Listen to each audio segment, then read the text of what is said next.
Hello, everyone. Welcome to today's webinar. I'm Alex Taylor, a contributing editor to CNN Media Group.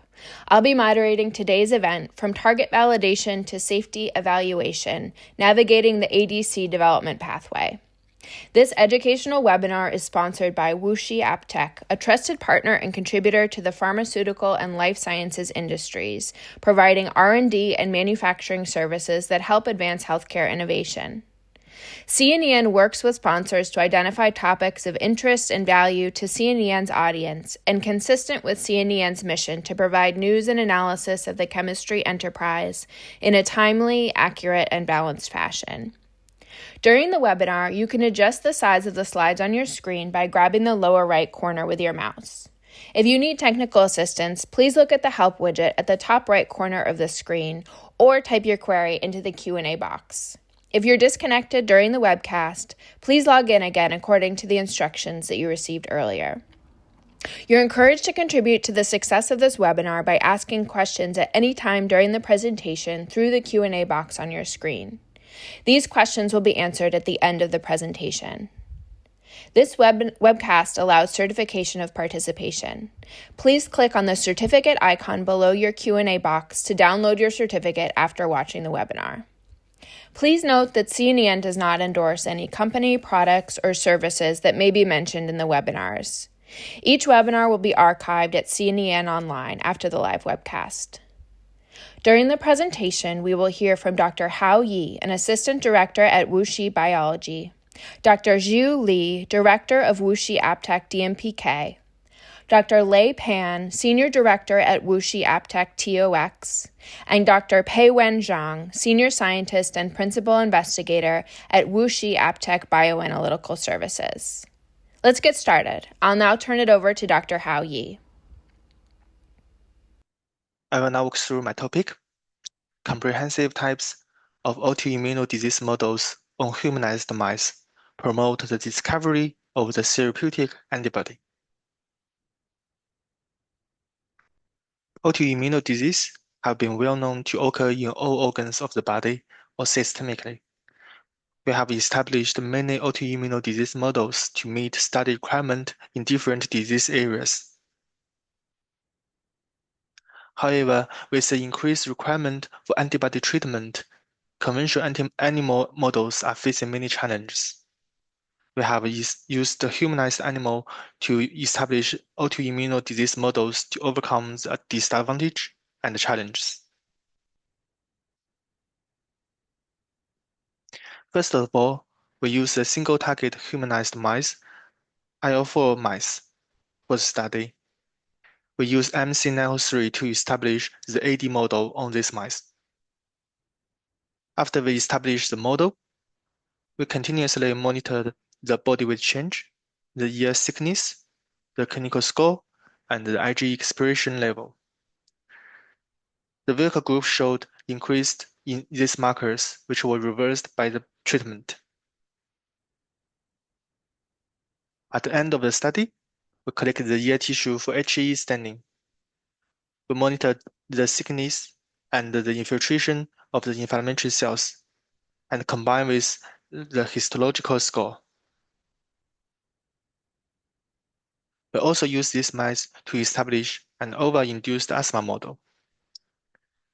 After we establish the model, we run the lung function test. We can find the result below that the vehicle group showed obvious changes, which were reversed by the treatment at the end of the study. We also collect the BAF from the lung tissue at the end of the study. The BAF will be used for inflammatory cell counts and cytokine analysis. The vehicle group showed very significant change in all these markers. We also collect serum for the IgE level analysis. We can find obvious change in the vehicle group. We also use TSLP mice for the asthma models. After we establish the over-induced asthma model on these mice, we also collect the BAF for inflammatory cell counts. The data from the lung function test is also analyzed.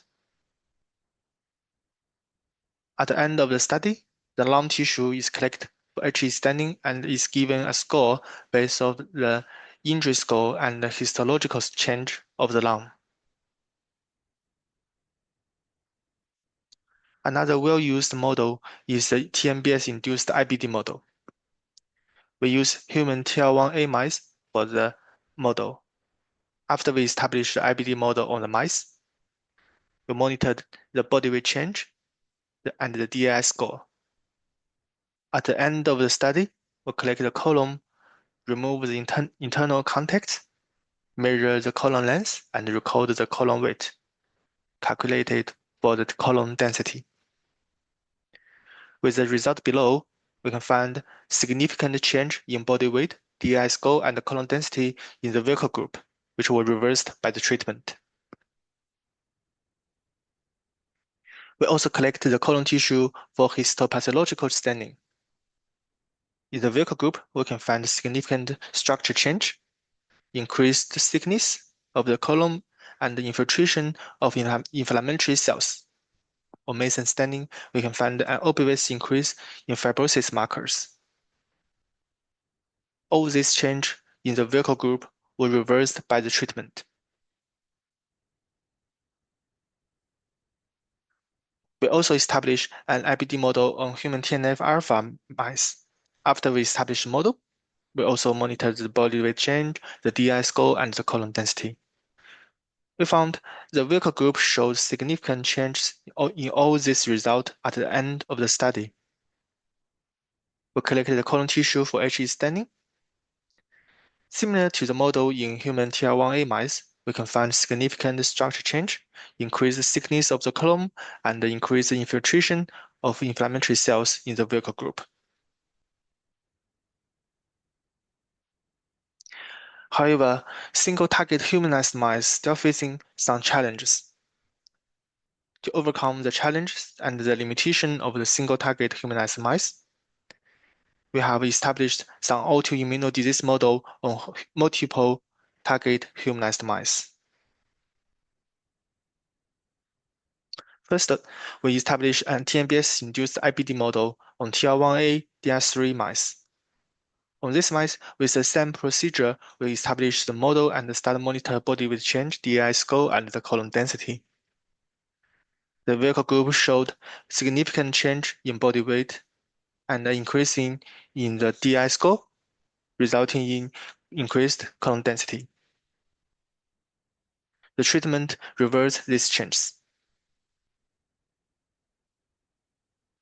We also established the TMBS-induced IBD model on another multi-target humanized mice, which are TL1A, IL-23A, IL-12B mice. After we established the model, we also monitor body weight change, DI score, and column density. The vehicle group was found to have obvious change in these markers, which indicated the model was well established. At the end of the study, we also collected the colon tissue for HE staining and Mason staining and found similar changes to other IBD models. In HE staining, the vehicle group was found to have obvious structure change, increased thickness of the column, and increased infiltration of inflammatory cells. On Mason staining, in the vehicle group, we can find obvious change in fibrosis markers. All these changes were reversed by the treatment. This study also collected intestinal mucosa and serum for inflammatory cytokine analysis. We have analyzed IL-1 beta, IL-6, IL-17A, IFN gamma, and TNF-alpha level. The vehicle group was found to have increased in all these markers in both intestinal mucosa and serum, and all treatment reversed the increase. Another multi-target mice, TL1A, ITGA4, ITGB7 mice, were used for an IBD model too. We also monitored the body weight change, DI score, and the colon density. The vehicle group were found to have obvious change in these markers. And the treatment decreased or reversed the change at the end of the study. We also collect intestinal mucosa and serum for inflammatory cytokine analysis. As the result showed here, we can find significant change in IL-beta, IL-6, IL-17A, IFN-gamma, and TNF-alpha in the vehicle group. The increase have been decreased by the treatment.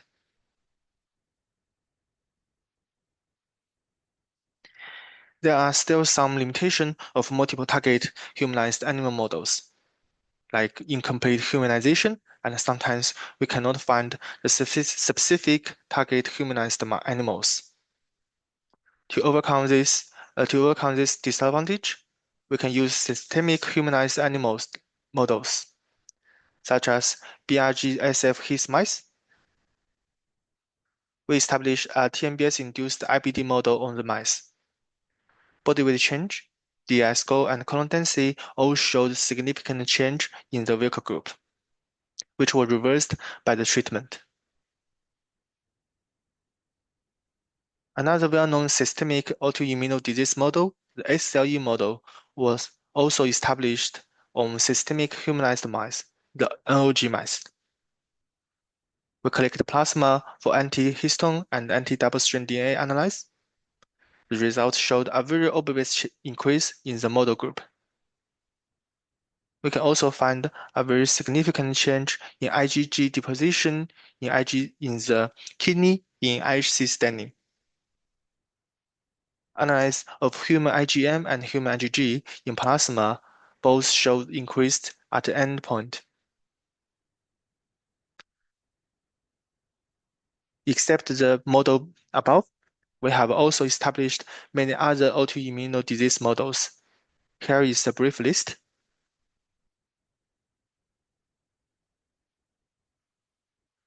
We are keeping developing the models to catch up with the requirement of the client. That concludes my topics today. Thank you. Thank you, Dr. Yi, for your clear overview of comprehensive autoimmune disease models in humanized mice and how they accelerate therapeutic antibody and ADC discoveries. Please welcome Dr. Li to discuss WuXi's integrated bioanalysis platform and DMPK strategies for ADCs. Thank you for your kind introduction. I'm Zhiyu Li from DMPK department of WuXi AppTec. It's a great honor to share with you today on the topic of integrated bioanalysis platform and DMPK strategies for antibody-drug conjugates, ADCs. Antibody-drug conjugates are a novel targeting anti-cancer drug composed of three key components: the antibody, the linker, and the payload.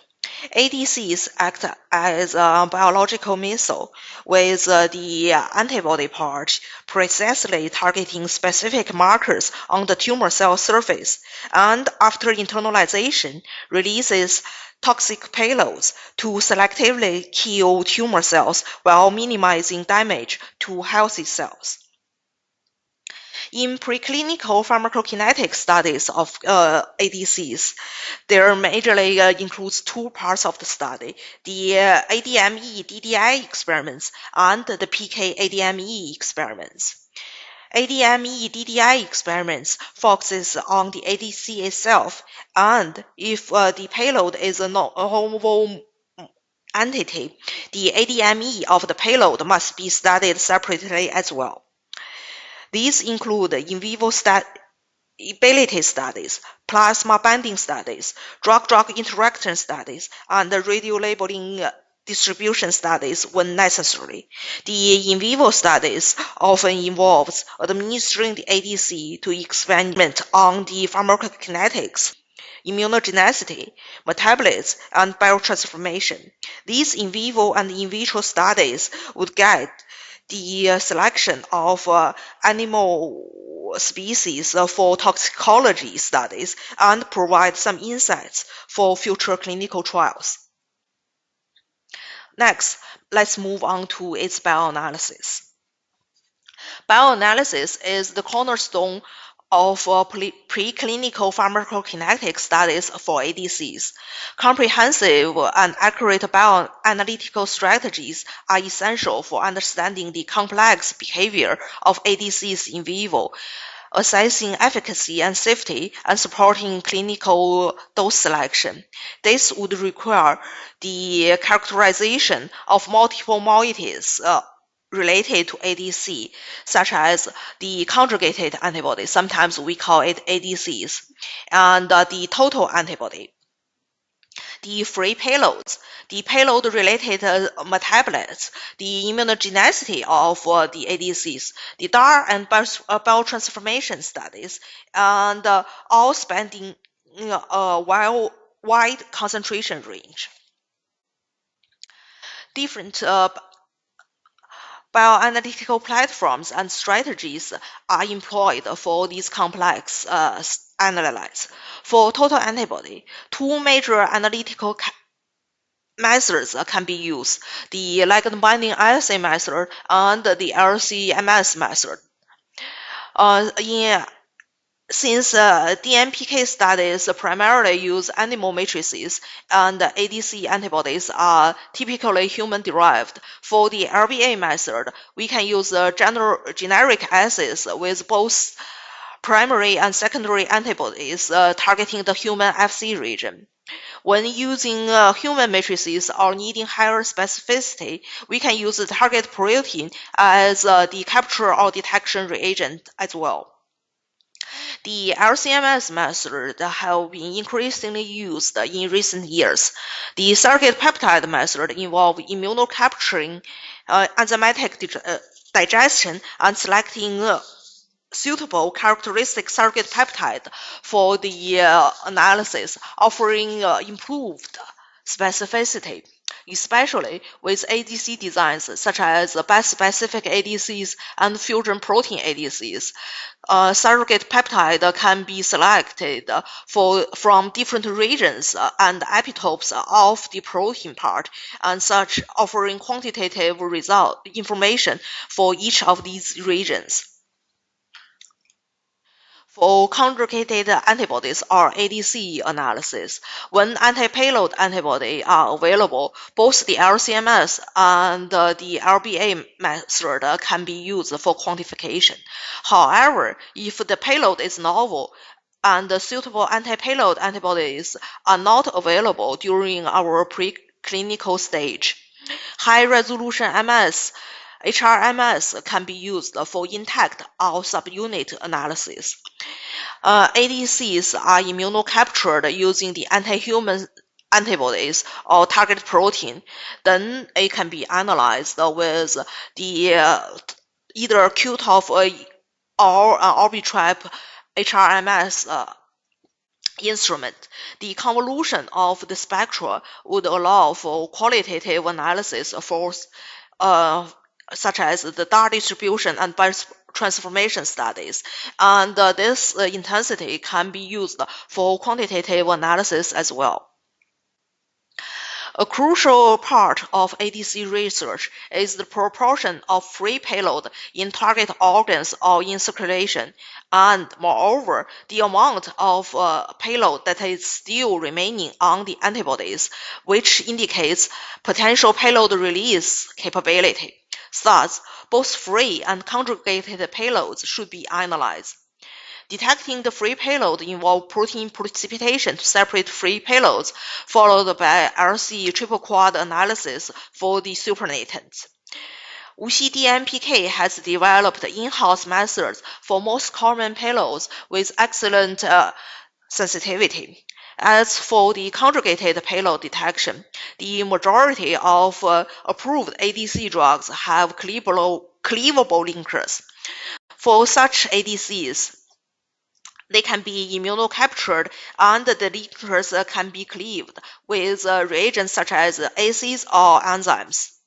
To release the conjugated payload, WuXi DMPK has developed hydrolysis for all types of cleavable linkers in approved ADC drugs. In this case study, total antibody and conjugated payload were simultaneously measured in the same injection. DS8201 in rat serum was immunopurified with protein A magnetic beads, then digested with trypsin and capsaicin B simultaneously, releasing both conjugated payload and surrogate peptides. LC-MS method allowed for the simultaneous measurement of total antibody and conjugated payload. Bridge experiment showed good bridging for the trastuzumab, and the conjugated payload release rate is pretty high as well. Dividing the amount of conjugated payload and the total antibody would offer us an average DAR. For qualitative analysis, including payload-related small molecule metabolite identification and overall ADC DAR and biotransformation analysis, we have robust platforms as well. Payload-related metabolites are extracted by protein precipitation and identified using LC high-resolution MS. DAR and biotransformation analysis is conducted by immunopurification first, then followed by LC high-resolution MS and spectral deconvolution. In summary, for LC-MS analysis of ADCs, we choose the strategies based on the study purpose, target analysis, and reagent availability. For example, for the total and conjugated payload analysis in animal matrices, immunopurification with protein A, protein G, anti-human antibodies, or target protein can be used, and then we follow it by enzymatic detection to yield surrogate peptide and conjugated payloads. Using this strategy map, we can analyze ADCs for different moieties such as the conjugated antibody, total payload, and naked antibodies. For ADC biodistribution studies, besides analyzing individual tissues, radiolabeling methods can also be used. WuXi DMPK has extensive C14 and H3 labeling experiments. We can label the payloads and then conjugate them onto antibodies, enabling quantitative whole-body autoradiography analysis, the QWBA analysis of labeled ADCs. In conclusion, to support DMPK studies, we have established a comprehensive platform including the LBA, LCMS, and radiolabeling. Considering ADC structure, the need for the structural characterization, the research stage, and the key reagent availability, we can design fit-for-purpose development packages. Our SOPs, protocols, experimental methods, records, data processing, and reports are also standardized. Thank you.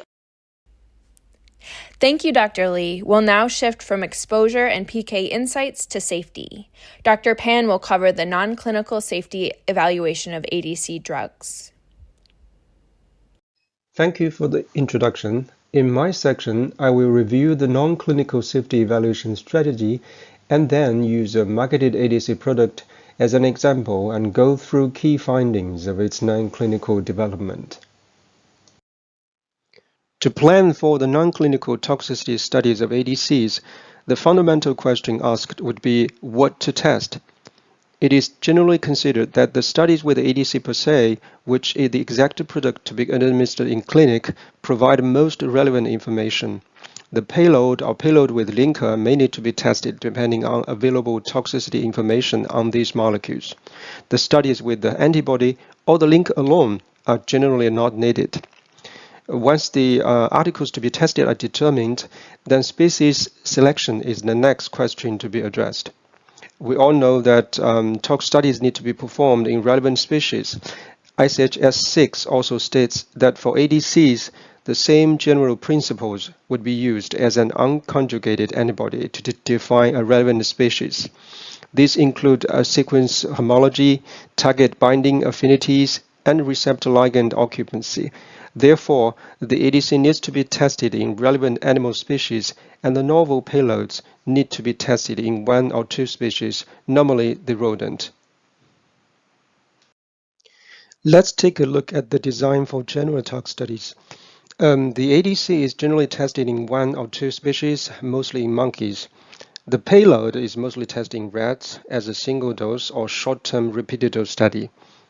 To support initial clinical trials of dosing once every 3 to 4 weeks, the IND-enabling study of the ADC should include at least 2 doses administered. And a long-term repeated dose study with a duration up to 3 or 6 months is needed for BLA or marketing. And recovery phase should be included in at least 1 repeated dose study so that a reversibility of the toxicity can be evaluated. The dose regimen has mostly been once every 3 weeks. However, shorter dosing intervals were also used. Safety pharmacology, as mentioned in the last slide, can be incorporated into the general tox study in monkeys. Because for most ADCs, the only relevant animal species is the non-human primate. In addition to this, an in vitro hERG study would also be conducted for the payload. The genotox studies only apply to the small molecule, which is the payload. These include the AMS assay, the chromosome aberration, or mouse lymphoma studies, and the in vivo micronucleus study. When the AMS assay is positive, then the in vivo genotoxicity testing may be waived. As mentioned before, for ADCs used in cancer patients, generally only the developmental tox study needs to be performed in 1 species, usually the rat. And if the mode of action or other evidence suggests potential developmental toxicity, then even the SEC2 study can be waived. The tissue cross-reactivity study is an in vitro study to evaluate cross-binding of ADC to the frozen sectioned human or animal tissues. This study is now considered of limited value for species selection. It's normally performed in parallel with the general tox studies. The TCR study results may provide information on potential unexpected binding or assisted interpretation of toxicity results in animal studies. This study has been performed for ADCs so far approved by FDA. The phototox potential is only relevant to the payload. Its stepwise testing strategy from chemical assay to cell-based in vitro assay and to in vivo assay is generally used. That is, only when the result is positive in the previous assay, then the next assay needs to be performed. Having gone through the various types of studies needed to support the clinical trials, let's recap the non-clinical safety evaluation strategy for ADCs.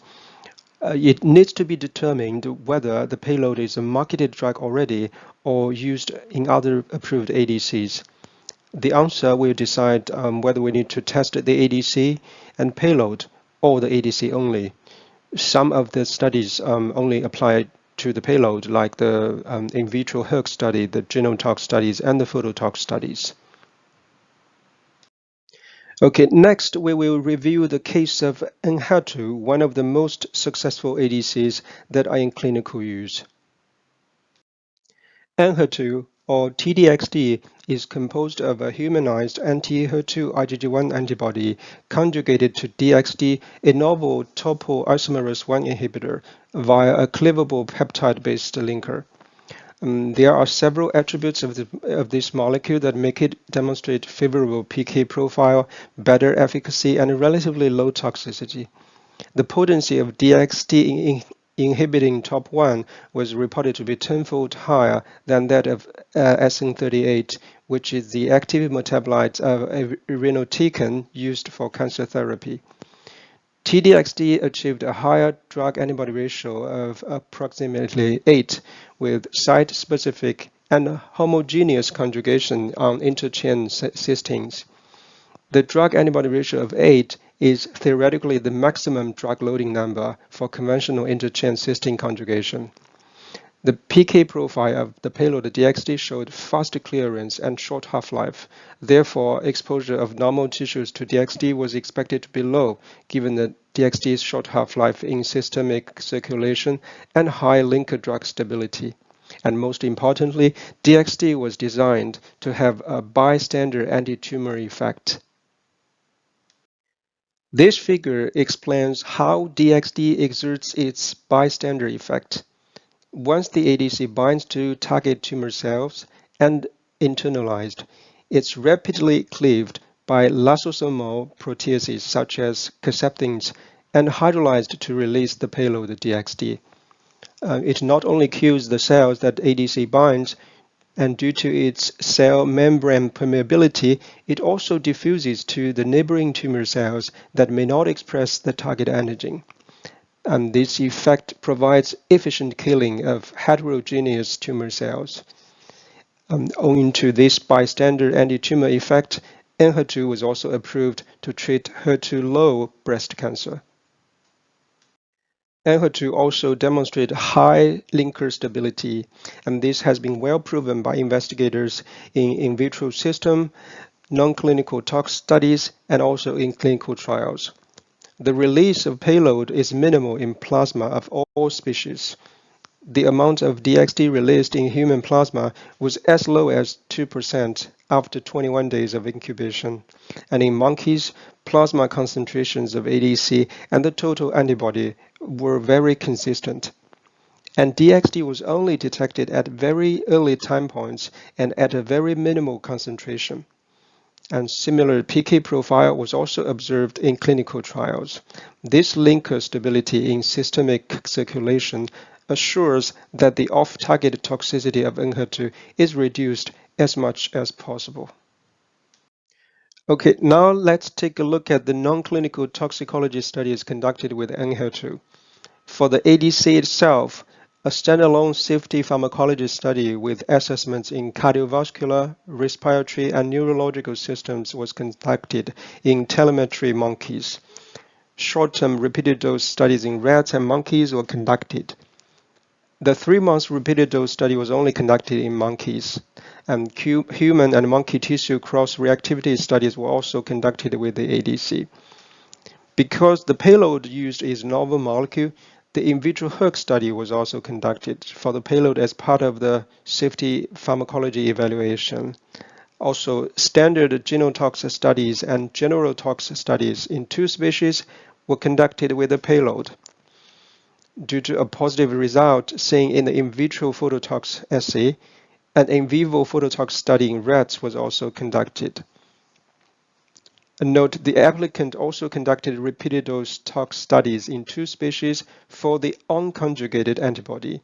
However, these studies are usually not needed according to ICH S9 Q&A. And using a weight of evidence approach, ENHERTU was considered to be able to cause fetal harm. Therefore, reproductive and developmental toxicity studies were not conducted. In all toxicology studies with the ENHERTU ADC and the payload, the most consistent toxic effects were seen in the hematopoietic system and intestines. The skin changes were only noted in the study with ADC but not with the payload, because this was related to HER2 expression in the skin tissue. The unconjugated antibody did not result in any obvious toxicity. Therefore, the observed toxicities with the ADC are considered related to the off-target or off-site on-target toxicity as expected for any other ADCs that had baseline expression of target antigen in normal cells. And among the toxicities observed, those seen in the hematopoietic system and intestines were consistent adverse effects seen in clinical trials, and these include neutropenia, anemia, and diarrhea. Okay, this would be the end of my section. Thank you for listening. Thank you, Dr. Pan, for outlining the safety framework that supports first-in-human studies. To close the loop on analytics, please welcome Dr. Zhang, who will address bioanalytical challenges and practical solutions for ADC therapeutics. Okay, thank you for setting the stage, Dr. Li. And now I'll take you through the bioanalytical challenges and strategies for antibody-drug conjugates. And this presentation includes these 3 sections. The first part is challenges and solutions for ADC PK analysis. Due to the complex structure of ADCs, the development of appropriate bioanalytical strategies for PK analysis during clinical studies has always been challenging. Firstly, ADCs are changing mixtures due to in vivo deconjugation and biotransformation. This results in a range of analytes, include antibody-conjugated drug, total antibody, and small molecule tablets such as free drug, free linker, and linker drug. As indicated in the white paper, it is not well understood which analytes may correlate best with safety and efficacy, and according to the industry guidance, the ADC, its constituent parts, and its pharmacologically active metabolites need to be measured during clinical development. So, multiple analytes are required to be measured to describe the PK of ADC, which means multiple assays are needed to build an understanding of the overall PK of ADC. Furthermore, due to the in vivo instability and dynamic change of ADCs, the analyte measured at the time of analysis may not accurately reflect the analyte present in vivo at the time of sampling. So strict, validated sample collection, processing, and storage procedures are essential to prevent the ex vivo changes to ensure that the assays are capable of measuring the changing analytes at various time points after dosing. Additionally, ADCs are heterogeneous mixtures with varying drug-to-antibody ratios. Different dot species can have different PK profiles, but understanding the PK of individual dot species is analytically difficult and not routinely done. And basically, the information on average dose and overall drug load should be provided due to their significant effect on the safety or efficacy of ADC. Moreover, ADC with virus dot values could have different binding affinities for the capture and detection reagents. For example, in total antibody assessment, it is theoretically possible that the high dose may sterically hinder the binding of acid reagents to the antibody portion of the ADC. But for ADC analysis, the binding efficiency of reagents to low DARs such as DAR1 may be poor due to the low avidity, leading to DAR sensitivity issues. And the non-specific interference also has significant impacts on assay performance, and this may lead to overestimation or underestimation of the analytes, and it is not uncommon to obtain unexpected results that the measured ADC concentration exceeds that of total antibody, or ADCs with different DAR values are not uniformly quantified. And for free payload assessment, since free payloads are highly toxic but circulate at very low levels, so ultra-sensitive methods are usually required. Due to the analyte multiplicity of ADCs, bioanalytical methods typical for both small and large molecule therapeutics are needed.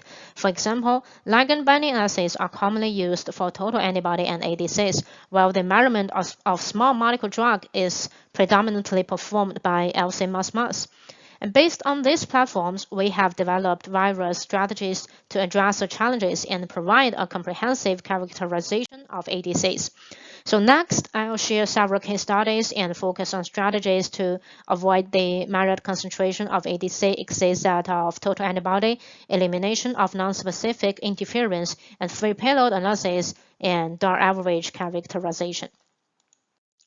To avoid the measured ADC concentration exceeds that of total antibody, efforts need to be made to keep the assay measurement range, MRD, assay buffer, and assay format consistent for ADC and total antibody assays. And in this case, both ADC and total antibody were assessed using ELISA platform with biotinylated anti-adiotypic antibodies as detection reagents, and we kept the measurement range consistently. And based on our experience in approximately 70% of ADC PK analysis cases, this approach can effectively prevent the problem of ADC concentration exceeding that of total antibody. And non-specific interference can also lead to underestimation of total antibody. And general solutions to eliminate the non-specific interference include changing the assay buffer, testing different MRD and different assay format, introducing acid pretreatment, or extracting ADC using affinity capture elution and solid phase extraction with assay dissociation. And in this case, to resolve the issue that the measured concentration of total antibody was lower than that of ADC, We tried increasing the MRD and tested different assay buffers and assay formats, but none of these methods could effectively improve the assay performance. So at last, we extracted the ADCs from the sample using speed method and successfully eliminated the nonspecific interference and obtained consistent results between the ADC and total antibody.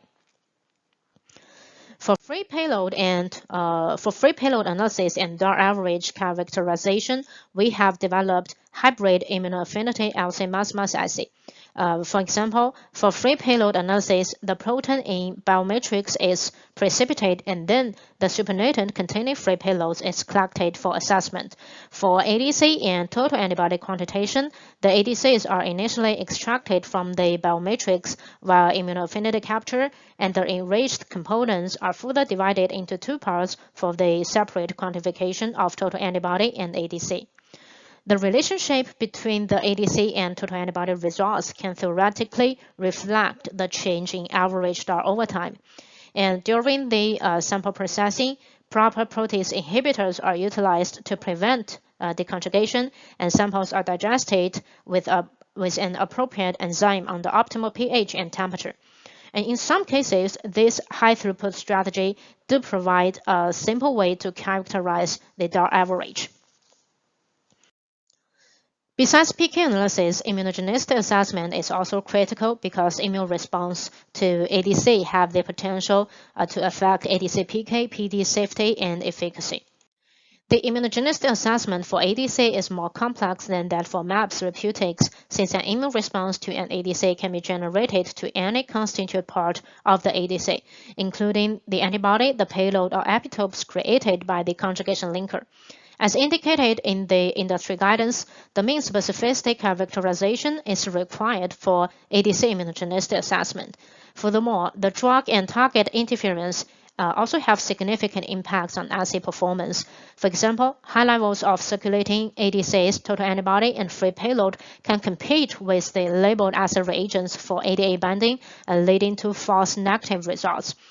And soluble target antigen may also bind to the antibody portion of the labeled ADC, leading to false negative results as well. In general, ADA extraction is needed to eliminate this interference, but for some pH-sensitive ADCs, acid pretreatment might lead to ADC degradation, making it difficult to screen the proper conditions for ADA extraction. And for ADC immunogenicity assessment, we have followed the industry guidance recommendations and established a multi-tiered testing strategy based on the ligand binding assay.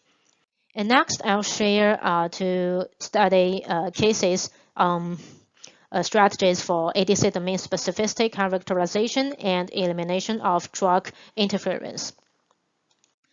Detecting ADA specific to the payload remains a significant challenge because in many cases, the ADA-derived signal cannot be efficiently inhibited by the small molecule drug. And as you can see, this ADC product comprises the mAb portion conjugated with the domain B, which is actually the linker, and the domain A, which is a toxin. In domain-specific confirmatory assay, we first used anti-ADC antibody as the positive control and the small molecule toxin to inhibit the ADA-derived signal. However, the inhibition rate generated by the small molecule toxin was less than 10%. So next, we changed the critical reagents, and the anti-linker toxin antibody was used as a positive control, and the linker toxin was used to inhibit the ADA-derived signal. And the results indicated that the inhibition rate increased dramatically using this strategy, demonstrating that the critical reagents have significant impacts on assay performance. And for elimination of drug interference, the commonly used methods include affinity capture, elution, bead extraction with acid dissociation, solid phase extraction with acid dissociation, and precipitation and acid dissociation. And take bead method as an example. The biomatrix is first pretreated with an appropriate acid buffer to dissociate the ADC-ADA immune complex, and then the mixture is incubated with a biotic drug to capture the ADA. And next, the streptavidin conjugated beads are added to capture the biotic drug and ADA complex. And next, the unbound drug is washed out, and another acid buffer is added to dissociate the ADA. And finally, the supernatant containing the extracted ADA is collected for analysis. And in most cases, this method can effectively remove the circulating drug and improve the acid drug tolerance and acid sensitivity. And in summary, for ADC PK analysis, bioanalytical methods typical for both small and large molecule therapeutics are needed. ADC and total antibody are generally analyzed using ligand binding assay, while the measurement of free payload and characterization of the average are predominantly performed using LC mass. And to avoid the measured concentration of ADC exceeds that of total antibody, efforts need to be made to keep the acid measurement range, MRD, acid buffer, and acid format consistent for ADC and total antibody assays. And the non-specific interference should be eliminated to avoid underestimation or overestimation of analytes. And for immunogenicity assessment, the main specificity characterization is required and drug interference should be eliminated to avoid the false negative results. And that's all. Thanks for your attention, and I am more than happy to answer any questions. And we can find some great question coming from the live audience. Let me take a look at the question board. The first question is, what is DAI score? That's a great question. DAI score is shortened for disease active index, which include body weight loss, stool consistency, and bleeding. The DI score can reflect to the development of the IBD disease and show the symptom and how the animal reflect to the disease. The second question is, yes, the second question is, what's the strength of the mouse we can do? For TMBS model and the other model, we can establish the model on both BABC background and C57+6 background. Now I will take questions. Okay, I see there is a question regarding the choice between LCMS method and the LBA method for ADC bioanalysis. The choice between these two approaches depends on a lot of factors, such as the need for structural characterization, the characteristics of the ADC, the stage of the study, the available of key reagents, etc. For example, in the screening stage, for ADC with a novel payload, we may not have anti-payload antibody, so that we have to choose the LCMS method for the quantitative analysis of conjugated antibodies. Moreover, the LCMS method would offer better structural clarification for biotransformations. And if specificity becomes an issue, the LCMS method might offer a better result. Of course, the ligand binding assay method has its advantages as well. Okay, I have noticed some great questions coming in from our live audience. And the first one is how to deal with DAR sensitivity issues in PK analysis. Okay, thank you for this question. And DAR sensitivity is a common issue in PK analysis. And to ensure that the ADCs with virus DAR values can be quantified accurately, we recommend using more specific antibodies and test these antibodies during the method development to determine the best reagent combination. And it is also critical to test individual DARs in method development to ensure that there is no bias. Okay, the next question is, thank you for sharing the strategies for PK and ADA assessment. Could you please briefly introduce the platforms for NAB analysis? Okay, sure. For ADC neutralizing antibody analysis, due to the MOA of ADCs, the cell-based kaolin assays are recommended and are regulatory authorities' preferred method to detect the presence of NABs. And these assays use cellular responses such as cell viability and cell apoptosis as the endpoint to detect the NAB-mediated inhibition of the biological function of the ADC. Let me take a look at the question board. The first question is how to reduce ADC's toxicity. Well, various strategies have been explored to reduce ADC's toxicity and expand the therapeutic window. These include advances in conjunction technology like site-specific conjugation and linker modification.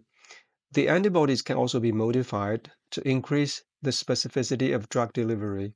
Biospecific antibody is one of those approaches. And lastly, the dosing regimen may be adjusted to seek better tolerability. Actually, the change to fractionated dosing has brought improved clinical outcomes for the once withdrawn ADC Milotech and led to its reapproval in 2017.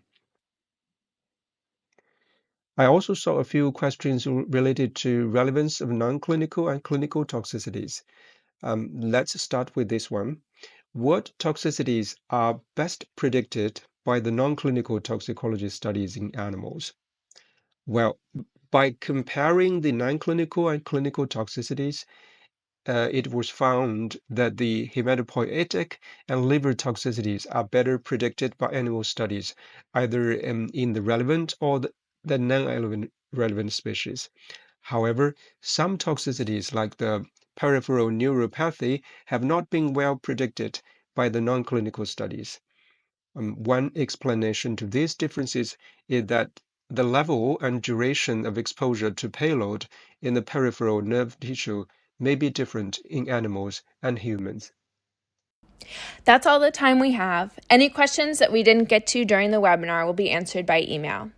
Thank you again to our speakers for that excellent presentation. And thank you participants for being a great audience and On24 for the technology and production services. A big thank you to Wuxi AppTech for the sponsorship that made this interactive webcast possible. For information on the next edition of CNEN webinars, be sure to check CNEN or CNEN online. For CNEN webinars, I'm Alex Taylor. Goodbye.